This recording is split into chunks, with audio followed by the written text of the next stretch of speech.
वरेण्य गुरु भ्राता साहब श्री हरिदानंद जी के चरणों में मेरा प्रणाम है। शक्ति स्वरूपा माँ नीलावानंद जी के चरणों में मेरा प्रणाम है और उपवन में उपस्थित आप सभी गुरु भाई गुरु बहन के चरणों में मेरा प्रणाम।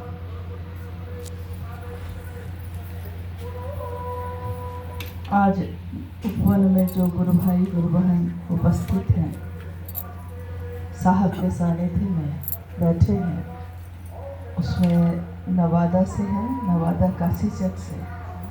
नवादा से कौन लोग हैं? आप लोग सबको एक ही प्रखंड काशीचक से ही हैं। समस्तीपुर से, शेखपुरा से, अच्छा, औरंगाबाद से,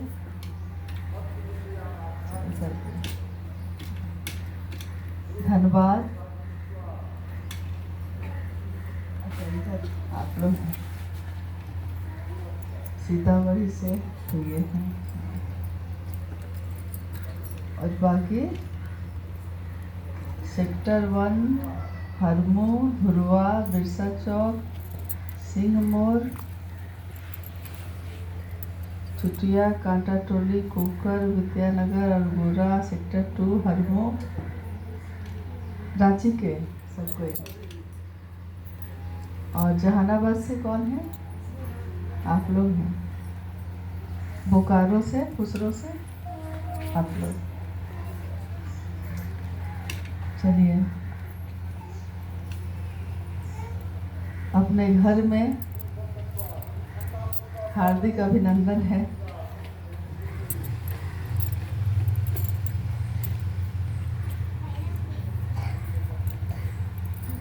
हमारे आपके सबके गुरु शिव हैं। महेश्वर शिव की शिष्यता हम सब ने धारित की। धारित मतलब क्या होता है? धारण करना मतलब क्या होता है? सिर्फ बोली से नहीं, धारित करना का अर्थ होता है कि अपने जीवन में उतार लेना। बहुत बात ऐसी है जो हम बोलते तो हैं लेकिन हम अपने जीवन में उसको उतारते नहीं। लेकिन शिव की शिष्यता के लिए हम कहते हैं कि जो हमने शिव को गुरु बनाया है, ये शिष्यता का भाव हम धारित करते हैं, मतलब अपने में उतारते हैं। और जो हम अपने में उतारते हैं वो हमारे आचरण में दिखता है, हमारे व्यवहार में, स्वभाव में, मन में, वचन में। मन, वचन और कर्म तीनों में ये दिखता है कि आपने अपने जीवन में क्या उतारा है, किसकी संगति ली है। हमारा स्वभाव है कि हम जिसकी संगति लेते हैं हमारा मन भी उसी की तरह होने लगता है, और मन ही नहीं, हमारे द्वारा किए हुए व्यवहार भी वैसे ही होने लगते हैं। हम में से किसी ने अभी शिव को गुरु बनाया, किसी ने 2 साल, 5 साल, 10 साल पहले शिव को गुरु बनाया। कुछ ऐसे भी हैं जिन्होंने 20 साल, 30 साल पहले बनाया। लेकिन जिसके मन में जितना महादेव का भाव उतरा उतना उसके आचरण में दिखता है। इससे कोई फर्क नहीं पड़ता है कि वो 20 साल पहले बनाया था। अगर 20 साल से भी कोई चल रहा है और उसके आचरण में नहीं दिख रहा है, इसका अर्थ है कि वो बोली में तो बोल रहा है लेकिन उसने अपने जीवन में इसको नहीं उतारा। और कभी आप देखिएगा कि कभी कभी वैसे गुरु भाई गुरु बहन से भी भेंट होगी आपको जो 2 महीना पहले, 2 साल पहले, 1 साल पहले से शिव गुरु कार्य में चल रहे हैं, लेकिन उनके भाव या उनके भाव का स्तर ऐसा होता है कि जैसे लगता है कि एकदम महादेव और साहब दीदी की बात पे कितना अच्छा चल रहा है।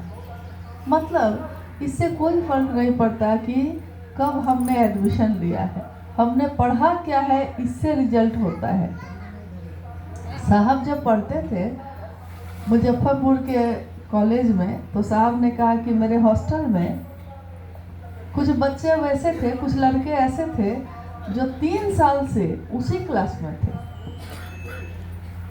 मतलब जिस हॉस्टल में साहब रह रहे थे तो उसमें ऐसा हम लोग के जीवन में भी दिखता है हम लोग भी कभी पढ़ते हैं या कहीं जाते हैं तो देखिएगा कि कोई 10वां में है तो 10वां में ही 3 साल से 10वां में ही है।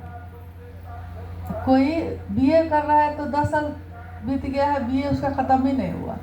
मतलब कि एडमिशन तो लिया था, पढ़ा ही नहीं, पढ़ा नहीं तो पास भी नहीं किया, तो वहीं का वहीं रुका हुआ है। और कोई है कि आया 1 साल में पढ़ाई ख़त्म किया, परीक्षा दिया, पास किया, अगले क्लास में गया, यानी अंतर तो है। क्लास तो एक ही था, विद्यार्थी भी एक ही थे। शिव मन के चिकित्सक होते हैं, यानी हमारे मन की चिकित्सा करते हैं वो। हम अपने मन को जितना महादेव की तरफ ले जाते हैं, जितना शिवमुख करते हैं, मेरा मन होता है शिव के लिए उन्मुख होता है, उतना ही मेरा मन उनके लिए झुकता है।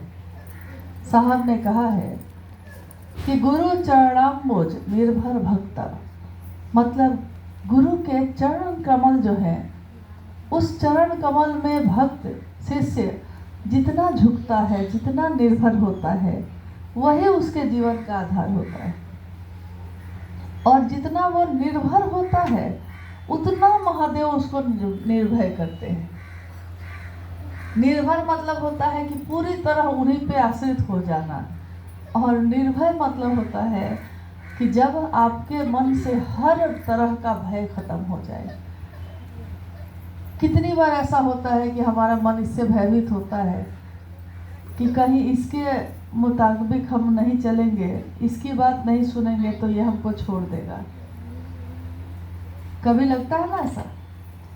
लेकिन जिस दिन आपका मन इस भय से भी मुक्त हो जाए कि कौन छोड़ेगा कौन पकड़ेगा, यानी महादेव के लिए निर्भर हो जाए, तो आपके मन में ये भय ही खत्म हो जाता है।